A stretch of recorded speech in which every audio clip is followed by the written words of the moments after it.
Hi class. Today we're going to take a little bit of time to talk about ethics and behavioral research.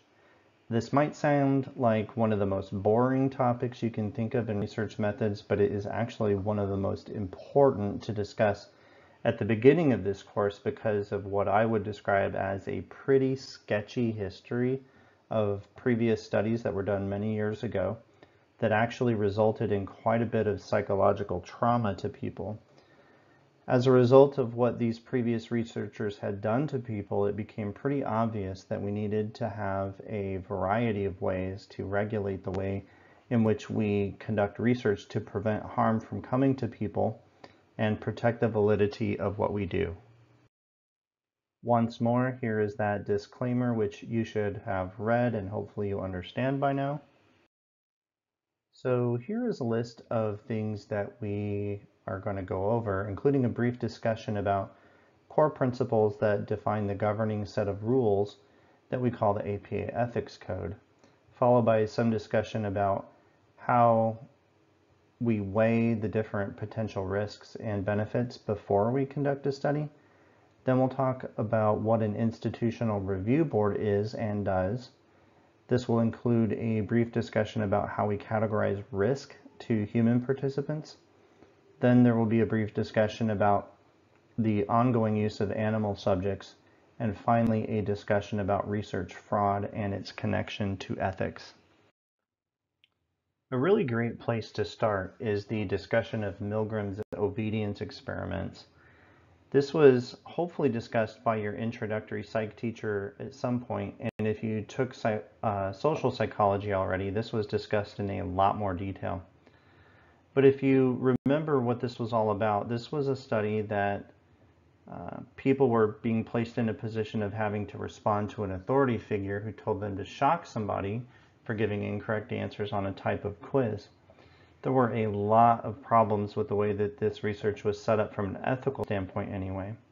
So to describe, at the beginning, participants were told that they would be participating in a study on the effects of punishment on learning. But in reality, what the researchers were really studying was the degree to which people will follow orders, even if it means hurting other people, or at least thinking that they're hurting other people. So what we have here is some deception, which we will talk about a little bit more later in this video. And one of the other dirty tricks that happened in this study was that the person receiving the shocks was actually acting, and they were not actually receiving any shocks at all. They were only pretending that they were being shocked up to a certain point in a very dramatic fashion, by the way. And then they would go silent as the shocks went higher, which made some of the participants think that the person being shocked actually passed out or worse. And then the experimenter, the authority figure, would tell the person administering the shocks that no answer is a wrong answer and to administer a shock anyway. So perhaps not surprisingly, this led to some pretty scary results. Specifically, about 65% of the participants continued to deliver shocks to the highest level. What this means is even after a person stopped verbally responding or responding at all, they were still administering shocks. So there are a couple of take-home messages here. First, the people that participated in this experiment did not always know what was going on, and many times became traumatized after having participated in this experiment. In the current day and age, this type of research study would never be approved in the first place because of that risk, that just participating in such a study could traumatize participants. So how did we get here? To better explain this, we're going to have to do a little bit of a psychology history lesson. So let's start with the Nuremberg Code. If you are a student of history at all, you would know that after the events of World War II, there were a series of trials called the Nuremberg trials that were held to better understand the atrocities that were being committed by Nazi doctors and researchers in the concentration camps. So what we have here is a little bit of a parallel between a legal investigation against Nazi researchers and doctors who tried to use a position of saying something to the effect of, Well, I was just following orders as a way to justify their behaviors, and then contrast that with an actual study by Milgram, which we discussed a few moments ago, which in effect showed that the vast majority of people will actually engage in pretty terrible behaviors against others if they're put in the position of having to respond to an authority figure. So, as a result of the Nuremberg trials, there was a development of the Nuremberg Code, which was only a starting point for developing a code of conduct that would help prevent atrocities from occurring in future research. But the problem with the Nuremberg Code was that it was not really developed from the perspective of research experts or scientists at all. It was more of a legal precedent. So it was seen as something a little bit too specific that was related to the Nazi experience. Later, the Declaration of Helsinki was developed to sort of supplement the Nuremberg Code as a way to sort of help police research by requiring journal editors to ensure that any type of research that might be published would have to follow specific guidelines. Evolving a bit further, and if you've been reading the text as I hope you have been, you'll know that the Helsinki Declaration did not specifically address behavioral research at all. Plus, it did not appear that the Declaration of Helsinki was really enforceable in any way, because you still had researchers doing some pretty disgusting things like the Tuskegee syphilis study as described in your text.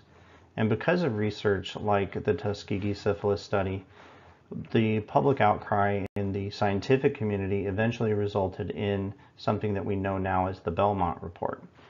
And the Belmont Report is important because it served as sort of a foundation for the development of the very first APA ethics code, which we will talk about later in this lecture. For now, it might be helpful for you to know that the APA ethics code also has evolved and moved with the times. For example, as a result of psychologists being involved in CIA interrogations that may have included torture after the events of 9/11, the APA implemented policies that banned psychologists from being able to take part in that sort of behavior. So as you can see, as time moves forward and different issues come up, the APA ethics code can adapt and add new sections to make sure that we're doing things ethically. But in the beginning, there were 3 core principles from the Belmont Report that would go on to define important aspects of the way we should be thinking when conducting research with human subjects.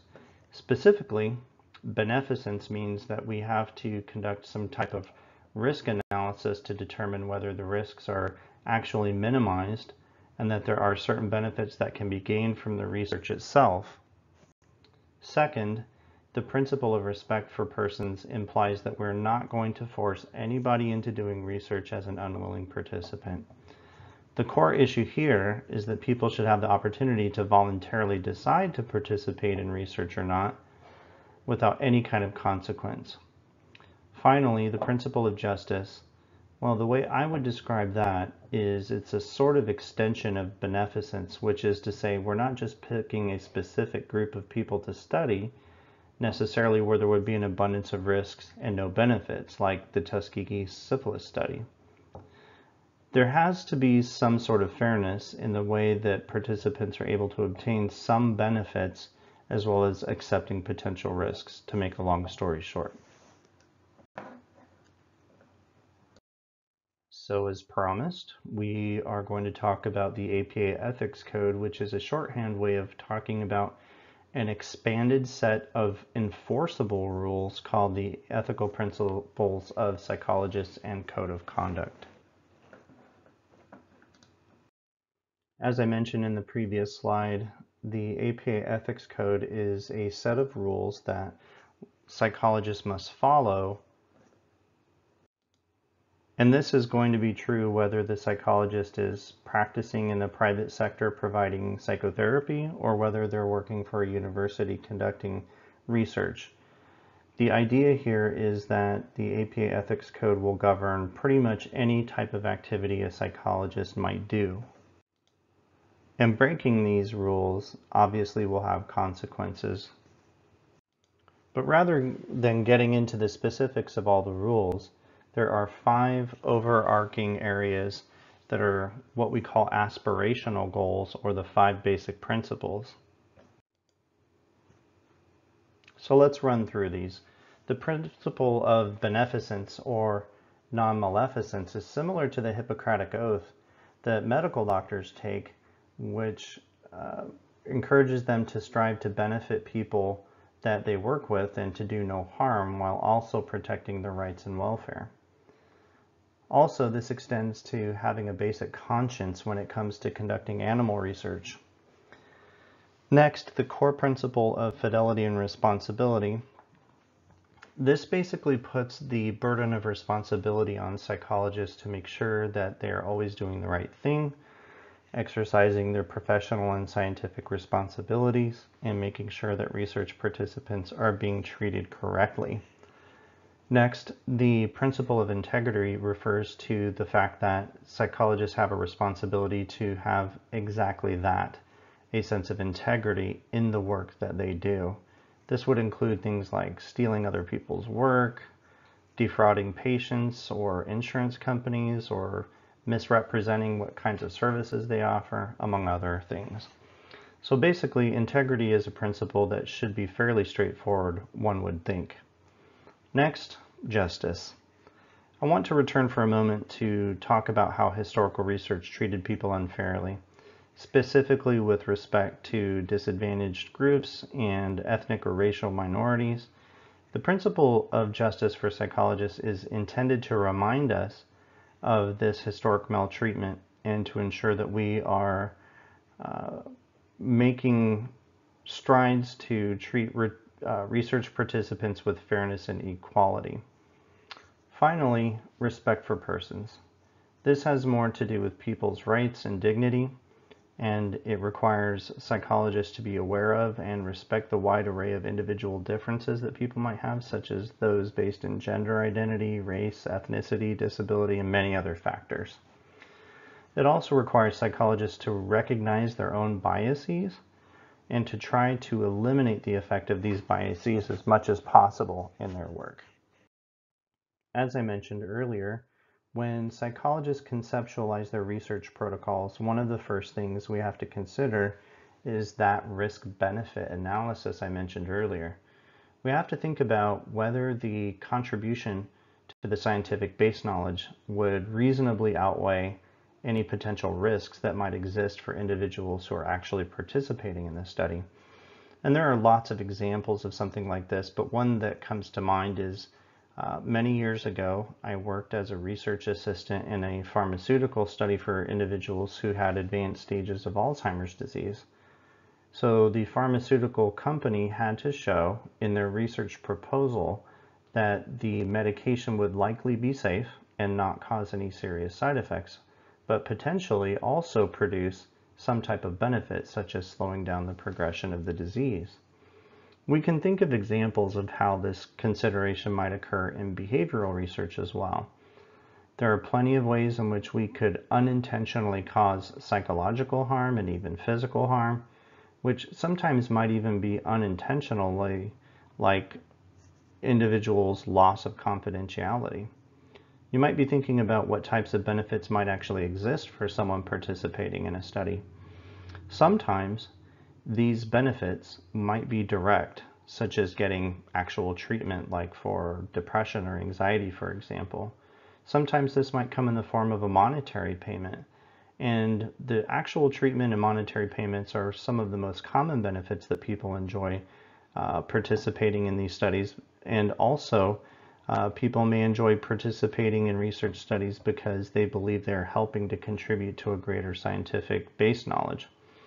So an interesting story about this that might help you understand is that many years ago, I volunteered to participate in a research study which required me to be fully inserted into an MRI machine for many hours, while they not only tested my brain activity but also administered all kinds of cognitive tests. The true purpose of their study might have been that they were trying to see how long I could stay in the machine without having some type of meltdown, but I fortunately am not claustrophobic at all, And I think they eventually got tired of me being in the machine, so after maybe about 3 hours or so, they let me out. So I felt pretty good about contributing to their study, and I think I might have even gotten $50 out of it or something like that. But anyway, from an ethical standpoint, this type of consideration is super important, because if they attempted to put somebody that was highly anxious into the MRI machine, and then the person got into the machine and had some type of emotional break, then that could have been potentially disastrous.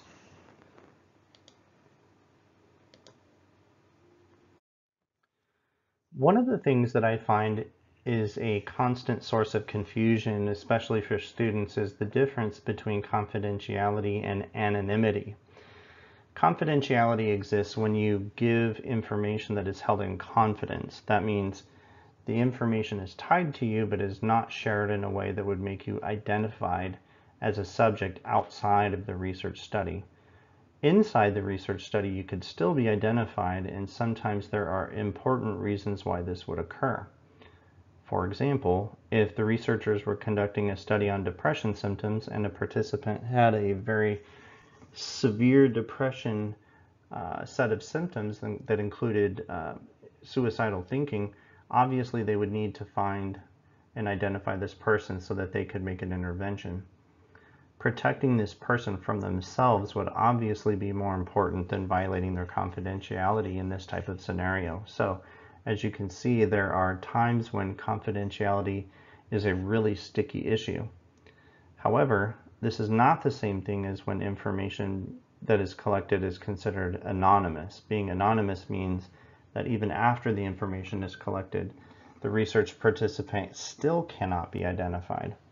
This helps to protect a person's identity in the event that there is super sensitive information about the person, such as protected health information that they don't want going public, even if by accident. So obviously, when researchers conduct studies with human participants, they have to describe the methods that they would use to protect the privacy of their research participants so that any private information is safeguarded, and what kinds of procedures they might use to prevent accidental sharing with anybody else.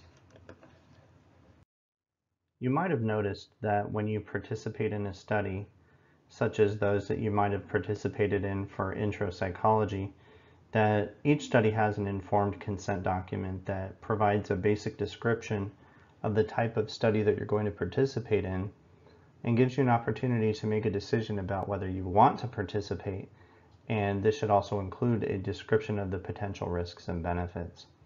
Obviously, a research participant needs to know what the risks and benefits are going to be before going into this type of scenario. This makes me think about times when a person might be considering having a surgical procedure done, and the medical staff is explaining the potential risks and benefits, and then after that description is complete, you're still required to sign a document to acknowledge that the explanation has been given to you. We do the same thing in behavioral research, but hopefully we take much more time to give the people the opportunity to thoughtfully consider their decision before proceeding. At face value, this type of situation might seem fairly straightforward, but in reality, it's not always as easy as we might think. Consider for a moment whether someone has a serious mental disorder and is in a psychiatric hospital. Well, maybe that person is not thinking rationally and may not be making good decisions with respect to their own treatment. Similarly, when we have small children or perhaps older adults who might have some type of cognitive impairment, they also might not be able to fully appreciate risks or benefits, or why it is important for them to consent to a particular procedure. In these types of scenarios, we have to really be careful to protect the rights of these vulnerable populations. And in some instances, consent is not needed. For example, a child can be forced into treatment or a particular procedure by their parent or legal guardian because it is assumed that the parent knows what's best for their child. Similarly, in forensic evaluations where I privately practice, some evaluations are court-ordered and therefore mandatory. And when this occurs, a psychologist is still required to explain the procedures, the risks and benefits, and so forth, but specific consent is no longer required because it's being ordered to completion by a legal entity. So outside of forensic situations, though, we have a reasonable expectation that a person should not be coerced into doing something they don't want to do. Finally, if there is a research study where they are desperate to recruit participants, they can't necessarily offer them cash and prizes that would complicate their situation even further. So there are specific guidelines for how incentives can be offered to entice people to participate in research studies that isn't over the top or ridiculous in some way. For example, in a study that was conducted inside of a prison, the thing that motivated prisoners the most was access to cigarettes. One of the senior detention officials suggested that maybe we can incentivize prisoners to participate in research by giving them access to more cigarettes. Obviously, from a risk management standpoint, this was not a good idea, but we had to explain to the senior detention official why this was not okay. And as you can see, it's fairly easy for everyday ordinary people to make this kind of mistake. One of the most difficult things to discuss in psychological research is the degree to which we can withhold information or just downright deceive a person who is participating in that research. I recall being a research assistant in a study where we told people we wanted to observe how well they could handle a certain number of distractions before making major mistakes in a driving simulator. But what we were actually doing was giving them an incredible number of distractions and placing them in a driving scenario where anyone would no doubt have difficulty, and what we were really measuring was their stress and reactivity.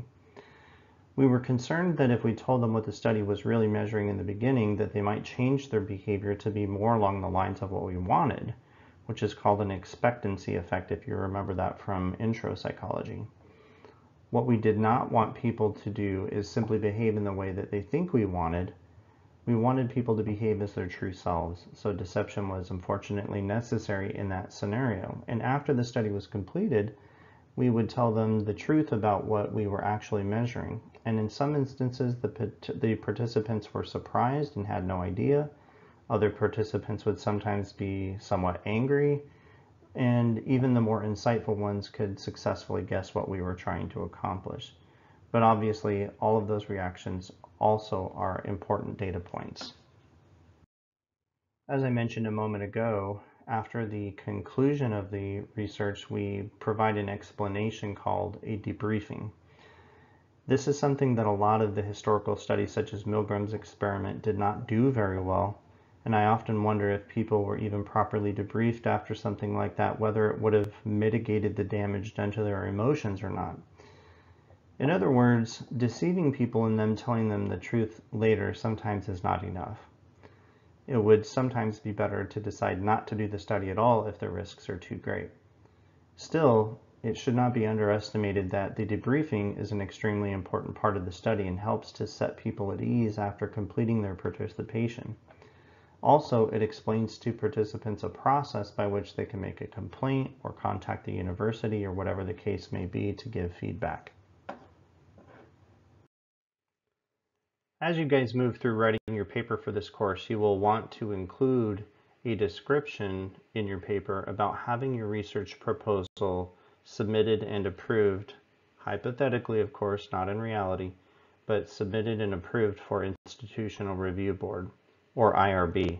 Every research university has an IRB, and every research institute has one as well. The purpose of this group is to regulate and stand as an approval source for conducting ethical research. And I can recall from personal experience when I was a graduate student, I conducted 2 different studies, one for my master's and one for the doctoral degree. Both of these study proposals had to be approved by the IRB in advance before I could even begin to recruit participants. And generally speaking, the IRBs consist of at least 5 research experts, sometimes more. And at least one person on that committee is going to be someone who is outside of the university or research institute, which helps to make things a little bit more fair and unbiased. Also, it is helpful to know that federal agencies have oversight over IRBs, and that helps to make sure that even the regulators are being observed and critically analyzed.